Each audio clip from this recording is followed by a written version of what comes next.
നമുക്ക് O V വിജയനെ അറിയാം. ഖസാക്കിൻ്റെ ഇതിഹാസം എന്ന ഇതിഹാസ കൃതി നമുക്ക് സമ്മാനിച്ച എഴുത്തുകാരൻ. അദ്ദേഹം മരിച്ചിട്ട് കുറച്ചു കാലമായി.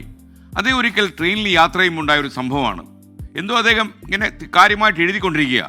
അടുത്തിരുന്നാക്ക് അത് എന്താണെന്ന് അറിയാനുള്ള വല്ലാത്ത ആകാംക്ഷ. ചില നമുക്ക് ട്രെയിനിലൊക്കെ ഇരിക്കുന്ന സമയത്ത് നമ്മളെന്തെങ്കിലും എഴുതിക്കൊണ്ടിരുന്ന ആൾക്കാർ ഇങ്ങനെ ഇങ്ങനെ ഇങ്ങനെ എത്തി നോക്കില്ലേ എന്ന് വെച്ചാൽ ഒന്നുമില്ല, ചുമ്മാ എന്താണെന്ന് അറിയാമല്ലോ എന്ന് ചോദിച്ചു. സമയം പോകണ്ടേ.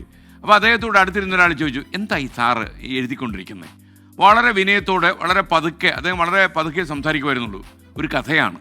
അത് കേട്ടപ്പോൾ ഈ കൂടെ യാത്ര ചെയ്യുന്ന ആളിൻ്റെ പ്രതികരണം, കഥയൊക്കെ എളുപ്പമല്ലേ സാർ, എനിക്കൊക്കെ എഴുതാൻ പറ്റും, എത്ര കഥ വേണമെങ്കിലും ഞാൻ എഴുതിത്തരാം എന്ന രീതിയിലൊരു ഡയലോഗ് കാച്ചിയാൾ.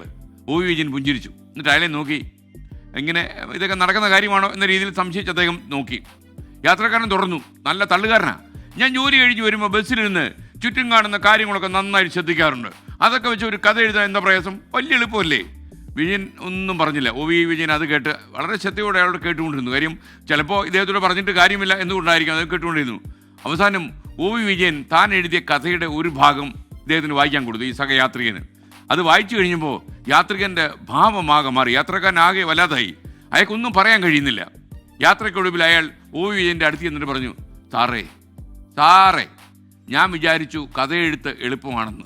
പക്ഷേ അതത്ര എളുപ്പമുള്ള കാര്യമല്ലെന്ന് എനിക്കിപ്പോൾ മനസ്സിലായി. അതിനൊരുപാട് ചിന്തയും നിരീക്ഷണവും വേണമെന്ന് സാറിൻ്റെ കഥ വായിച്ചപ്പോൾ എനിക്ക് മനസ്സിലായി. അപ്പോൾ അതിൽ നിന്ന് നമ്മൾ വ്യക്തമാകുന്ന ഒരു കാര്യം എന്താ, ഏതൊരു കാര്യത്തെയും ആഴത്തിൽ മനസ്സിലാക്കാതെ പഠിക്കാതെ ചാടിക്കേറി അഭിപ്രായം പറയരുത്. ചില ആൾക്കാർ പറയും മലയാളികൾക്ക് എന്തിനെക്കുറിച്ചും അഭിപ്രായം പറയാനുള്ളൊരു ത്വരയുണ്ട്, ത്വര. അപ്പോൾ ആ ത്വര പാടില്ല.